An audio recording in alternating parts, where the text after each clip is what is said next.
Hello student, good morning. Last video में हमने प्रबंध के सहायक कार्य पढ़े थे, जिसमें हमने पहला कार्य पढ़ा था निर्णय। निर्णय क्या होता है? निर्णय लेने की एक प्रक्रिया। हमारे पास उपलब्ध विभिन्न विकल्पों में से किसी एक श्रेष्ठ विकल्प का चयन करना क्या होता है? निर्णय। ठीक है। सेकंड हमने पढ़ा था नियुक्ति करना। इसमें नियुक्ति करना पढ़ा था कि हमारे पास दो संसाधन होते हैं, भौतिक संसाधन और मानवीय संसाधन। ठीक है भाई।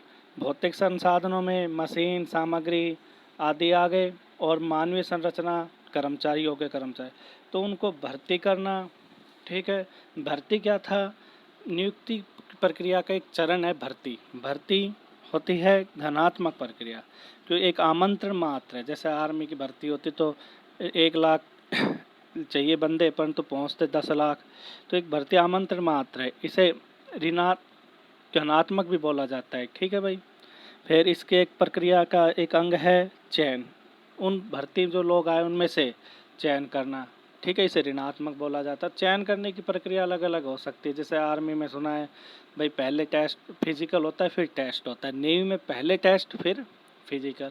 स्कूलों में चयन प्रक्रिया हो सकती है भाई, हमें अकाउंट्स का टीचर चाहिए, 4-5 आ जाए तो चयन कैसे कर सकते हैं? तो उनका क्या कर ले, क्लास में डेमो लेके चयन करने की प्रक्रिया हो सकती है। एक हमने पढ़ा था इसमें नव परिवर्तन। नव परिवर्तन क्या था कि आज सूचना प्रौद्योगिकी की दुनिया, तकनीकी लगातार बदलती आ रही है, लगातार डे बाय डे नई नई। आज जो चीज़ नई है कल पुरानी है। ठीक है। अगर कुशल प्रबंधक नई नई तकनीकों का प्रयोग नहीं करेगा तो क्या हो जाएगा? उसकी संस्था असफल हो जाएगी। तो उसे लगातार नई नई तकनीकों को ढूंढते, नई तकनीक जैसे नई मशीनों को ढूंढना, नया आपूर्तिकर्ता खोजना, तो नयापन लाना। तो हम नव परिवर्तन पढ़ा था। एक इसका चौथा कार्य है सहायक कार्य का। ठीक है, वो देखते हैं। कहता है संप्रेषण प्रबंधक व कर्मचारियों के मध्य की सूचना एवं भावनाओं को, कर्मचारी प्रबंधक व कर्मचारियों के मध्य विचारों, तथ्यों, सूचना भावनाओं का आदान प्रदान करने को संप्रेषण। तो संप्रेषण क्या होता है? अपने विचारों का आदान प्रदान करना एक दूसरे से। संप्रेषण लिखित भी हो सकता है, मौखिक भी हो सकता है। ठीक है भाई। और सांकेतिक, लिखित तो लिखना, मौखिक महोदय जैसे बात करना, जैसे विज्ञापन आता है। ठीक है, वो एक तरफा हो गया। ठीक। विज्ञापन में बोल के कोई भी उपभोक्ताओं को सूचना है, विज्ञापन करता उपभोक्ताओं को सूचनाएं उपलब्ध कराता है। सांकेतिक, संकेत द्वारा, जैसे हम एक एम्पायर होता है वो सांकेतिक भाषा में स्कोरर से बात करता रहता है, आउट के लिए एक आंगली खड़ी कर दी। ठीक है। आप रोड पर चल रहे हो, ऐसे बस आ रही है, बस का घातु सांकेतिक भाषा में संप्रेषण करें। तो इसलिए क्या, प्रबंधक व कर्मचारियों के मध्य विचारों, तथ्यों, सूचना व भावनाओं के आदान प्रदान को संप्रेषण कहा जाता है। संप्रेषण प्रबंध के विभिन्न स्तरों पर संदेश, निर्देश, आदेश, सुझाव व सूचनाओं का प्रसारण है, ताकि कर्मचारी कुशलतापूर्वक कार्य को निष्पादित कर सके। निष्पादन का मतलब होता है कार्य को पूरा करना। संगठन में सुचारू संप्रेषण व्यवस्था प्रणाली को लागू करना प्रबंधक का विशेष कार्य। क्योंकि सुचारू अगर संप्रेषण व्यवस्था नहीं होगी तो सूचना इधर उधर जाएगी। ठीक है, अनौपचारिक संप्रेषण हो जाएगा, जिससे क्या होगा? भ्रम की स्थिति पैदा हो जाएगी। तो प्रभावी संप्रेषण प्रणाली से कर्मचारियों में फैलने वाले भ्रम, अफवाह, मनमुटाव या दुर्भावनाओं को दूर किया जाता है।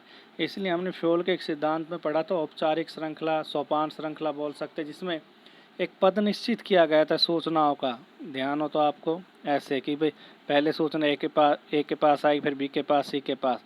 इससे क्या है कि एक निश्चित क्रम हो जाता है, जो सूचना जिसके पास जानी। वैसे आदेश ऊपर से नीचे, सुझाव नीचे से ऊपर चलते। तो एक प्रबंधक का 90% समय संप्रेषण करने में ही जाता है। ठीक है भाई।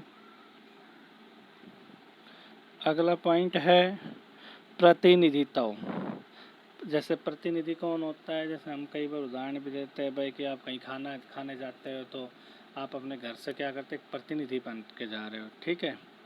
जैसे अब आप महाभारत वगैरह चल रही है, कृष्ण जी किन की तरफ से, पांडवों की तरफ से प्रतिनिधि बन के जाते हुए युद्ध को टाला जा सके। तो यहाँ प्रतिनिधि जैसे कोई भी फंक्शन होता है तो अपने जैसे स्कूल के डायरेक्टर चले जाएंगे तो गुरु द्रोणाचार्य का प्रतिनिधि, कोई भी व्यक्ति भेजे जाए, टीम है भाई गुरु द्रोणाचार्य से क्रिकेट कबड्डी टीम आई तो प्रतिनिधित्व करी। तो प्रत्येक व्यवसाय को प्रभावित करने वाले भारी घटकों से, तत्वों से संपर्क में रहना। भारी घटक कौन होगा? जिन पर व्यवसाय का नियंत्रण नहीं, जैसे आपूर्तिकर्ता, सरकार, ठीक है, ये कानून या कानूनी पर्यावरण जो कहते हैं, जो व्यवसाय को प्रभावित कर सकते। व्यावसायिक पर्यावरण होता है जो व्यवसाय को प्रभावित करता है, जिस पर व्यवसाय का नियंत्रण नहीं रहता, तो उनसे लगातार संपर्क में कौन रहता है? प्रबंधक, ठीक है। उनसे अच्छे संबंध बनाना, ठीक है, आपूर्तिकर्ताओं से, सरकार से अच्छे संबंध बनाना, संबंधों को बनाए रखना, ठीक है, वार्तालाप करना यानी कि उनसे बातचीत करना, उनके साथ विचार गोष्ठियाँ करना, मीटिंग वगैरह नॉर्मल विचार गोष्ठियाँ बता सकते हैं भाई, एक सारे इकट्ठे हो गए उनके साथ, जैसे 5-7 हो गए प्रबंधक, उनसे साथ बातचीत करना।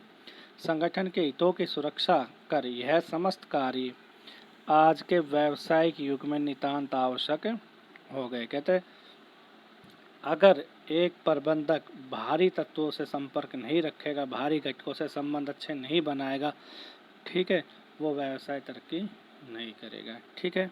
इसके लिए प्रबंधक को संबंधित एसोसिएशन, दल या संघ में हिस्सा लेने के संगठन का प्रतिनिधित्व करना पड़ता है। जैसे भारत की तरफ से सार्क सम्मेलन है, मैं कोई सार्क सम्मेलन में जा रहा है, भारत के वित्त में कोई भी चला गया सम्मेलन, कहीं प्रधानमंत्री जाता है, कहीं वित्त मंत्री जाते हैं, सुषमा विदेश मंत्री जाते हैं, तो एक प्रतिनिधित्व हो गया एसोसिएशन वगैरह जहाँ भाग लेना होता है, ठीक है, तो एक प्रतिनिधित्व की भूमिका भी निभाता है। ये प्रबंधक के 5 कार्य थे, ठीक है भाई। अगला हम पढ़ते हैं प्रबंधक की भूमिका। जैसे भाई आजकल महाभारत चली हुई, तो कृष्ण जी अहम रोल प्ले कर रहा है कि कृष्ण जी का क्या रोल है, ठीक है, वही है कि धर्म को जीत दिलाना अधर्म पर, ठीक है। तो कृष्ण जी का भी अपना एक रोल है, सबका जैसा अब आज की डेट में अभिमन्यु की मृत्यु, अभिमन्यु का भी एक रोल था, उनको पता था कि अभिमन्यु ऐसे मरेगा, कृष्ण जी को तो पता था कृष्ण जी बचा सकते थे, परंतु क्या उसका भी एक रोल था। जैसे घटोत्कच मारा जाता, कृष्ण जी को पता था अगर घटोत्कच ने ये रोल प्ले नहीं किया, आज युद्ध नहीं किया, तो अर्जुन मारा जाए, क्योंकि कर्ण के पास एक तीर था, ठीक है भाई, अब बाण था जो खाली नहीं जा सकता था, इसलिए घटोत्कच ने अपना रोल प्ले किया।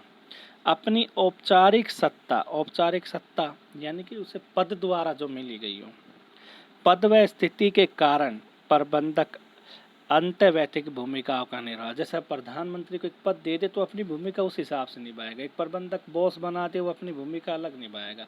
आपके फादर है, स्कूल घर के क्या है, प्रबंधक ही लगा लो, मान के चलो, तो वो क्या अपनी भूमिका निभाएगा। आप उनका लालन पोषण करना आप उनका दायित्व है, आपको ये नहीं कह सकते नहीं भाई मेरे भाई, क्योंकि उनका दायित्व है, तो उन पद के कारण निभा रहे हैं। आपके पापा है, आप उनका पद है फादर का, इसलिए ठीक है भाई।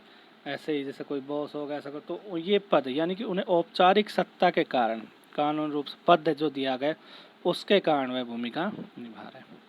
पहला कहता है भूमिका का निवारण करता है। इन प्रबंधकों में निम्नलिखित शामिल है, यानी कि प्रबंध की भूमिका पढ़ रहे हैं, देख लेना बुक में से आप। पहला है संस्था अध्यक्ष, या तो क्या होता है वो संस्था अध्यक्ष होता है। इस भूमिका में अपनी संस्था का मुखिया या अध्यक्ष होने के नाते प्रबंधक वैधानिक परपत्रों का हस्ताक्षर, जो भी डॉक्यूमेंट्स होते हैं तो उस पर साइन कौन करता है? संस्था अध्यक्ष। सारे मालिक सामाजिक गतिविधियों में भाग लेते हैं तथा समारोह आदि की अध्यक्षता करते। कहते हैं इस भूमिका में अपनी संस्था का मुखिया अध्यक्ष होने के नाते प्रबंधक वैधानिक यानी कानूनी प्रपत्र है उन पर हस्ताक्षर करते हैं, सामाजिक गतिविधियों में भाग लेते हैं तथा समारोह आदि की अध्यक्षता करते। अगला पॉइंट है नेता की भूमिका में प्रबंधक अपने अधीनस्थों को संगठनात्मक लक्ष्यों की प्राप्ति के लिए प्रेरित के पहले ही पढ़ा था। नेता क्या होता है? अपने अनुयायियों के अपने अनुसार कार्य करने के लिए प्रेरित किए। तो पहली भूमिका तो क्या होगी? संस्था का अध्यक्ष, उसके कारण वो प्रपत्रों पर हस्ताक्षर वगैरह करते हैं। सामाजिक गतिविधियों जैसे स्कूल द्वारा समाज में कुछ कोई भी फंक्शन वगैरह रख दिया जाए समाज की भलाई के लिए तो उनमें भाग लेता है। ऐसे ही नेता की भूमिका में भी प्रबंधक अपने अधीनस्थों को संगठनात्मक लक्ष्यों की प्राप्ति के लिए प्रेरित करता है। वे अपनी सत्ता समन्वय तकनीक को यानी कि समन्वय तालमेल बैठा के अभिप्रेरण उपाय, अभिप्रेरणा का मतलब व्यक्ति में कार्य करने की शक्ति तो है परंतु उनमें इच्छा नहीं है, द्वारा व्यक्तियों की आवश्यकता तथा संगठन के लक्ष्यों में एकीकरण स्थापित करता है। यानी कि एक नेता की भूमिका भी निभाता है। नेता क्या होता है? संगठनात्मक लक्ष्यों की प्राप्ति के लिए कर्मचारी को भी अभिप्रेरित करता है, ठीक है, और उनमें समन्वय बैठाकर उद्देश्यों की प्राप्ति में सहायता करता है।